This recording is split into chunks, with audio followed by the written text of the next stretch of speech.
So anyways, most people ask what's the difference between AI and ML, and the basic difference is that artificial intelligence is an algorithm that appears smart, whereas machine learning adds the component of learning. You can do things that appear intelligent without learning anything. And for example, chess, using the minimax algorithm, you can generate a really good chess move, and you don't necessarily have to learn anything about how you got there. You're still going to get a very intelligent chess move. Let's see, some other examples are like even like a PID loop. In a way is AI because it's a smart way of adapting to a situation. It doesn't really learn anything. You set the coefficients and you let it run. And so I guess the long answer, or the short answer, AI doesn't really learn, machine learning does. And that sort of points to the difference between code versus data. One of the drawbacks of AI was that for each class of problem, you needed to write a completely new algorithm. Minimax is great for solving tic-tac-toe and checkers and chess. And it doesn't do you much good to solve like traveling salesman problems or to balance your robot. And so in that sense, it's great, but it's sort of a burden because you're writing a lot of code that's not really reusable for a completely different problem. Machine learning, on the other hand, can be adapted to a new problem that you never thought you could use it for.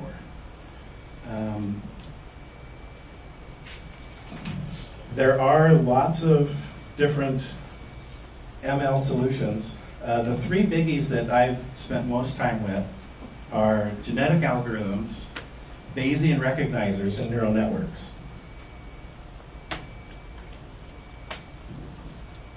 And to try to keep the talk short, I'm just going to focus today on genetic algorithms, mostly because they're simple to understand, they're really easy to implement, and you can get really good results out of it. So I guess let's get into what is a genetic algorithm.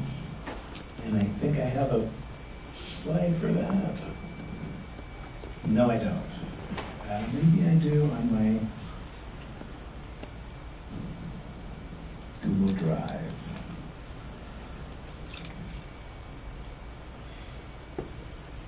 Another thing I'll mention while this is loading, other buzzwords that people throw around, I know a lot of people here are using TensorFlow, which is a name brand Google's version of deep learning. There are dozens of others. TensorFlow is just one of many. And here's a list here. I think TensorFlow for some reason is down the bottom. Yeah, here's Google Brain TensorFlow. But deep learning, there's lots of free third-party APIs and software that you can use that basically is, well, it is what it is. It's just an implementation of deep learning.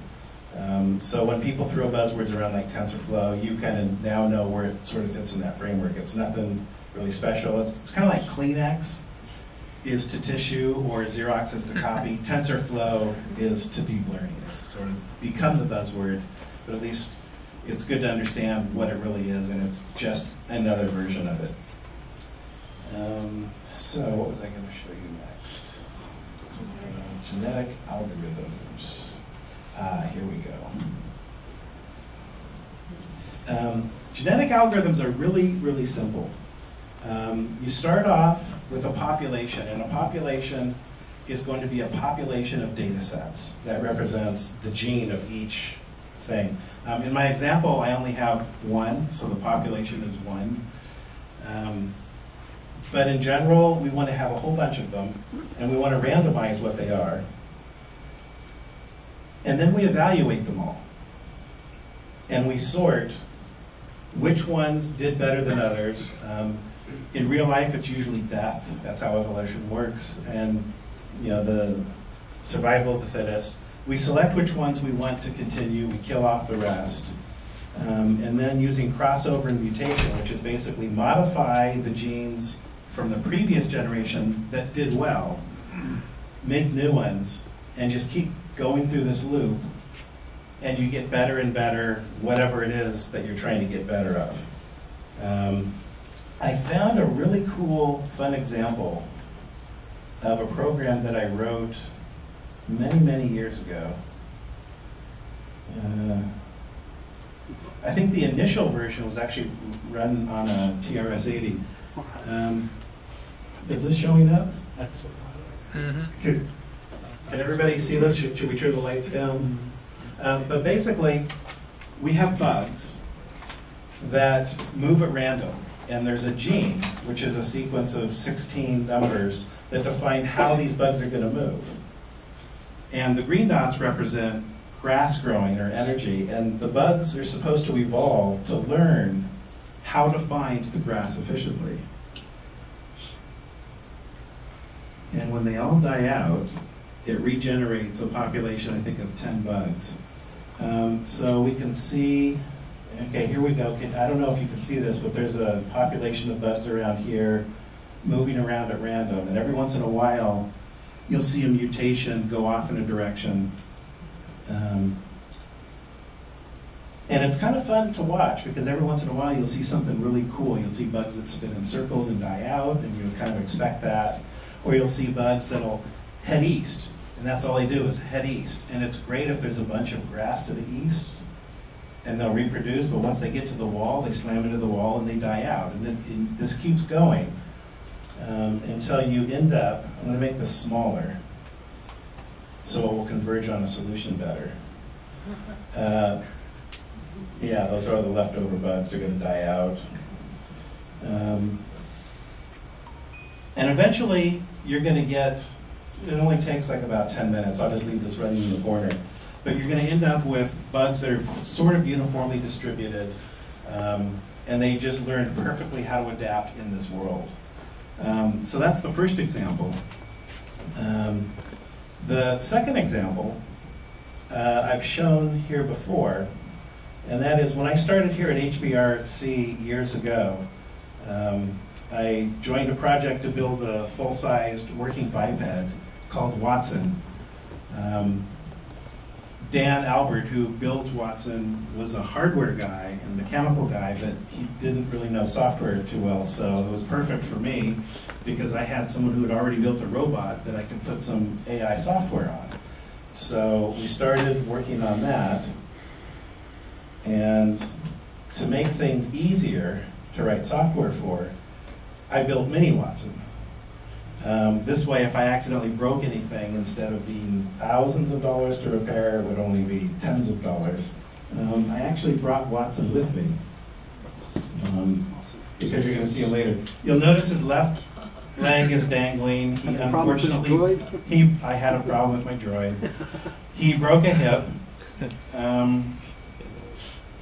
He does learn how to do things, but sometimes he falls down and there's pain in learning. And you also notice his left arm is broken off at the elbow, another accident.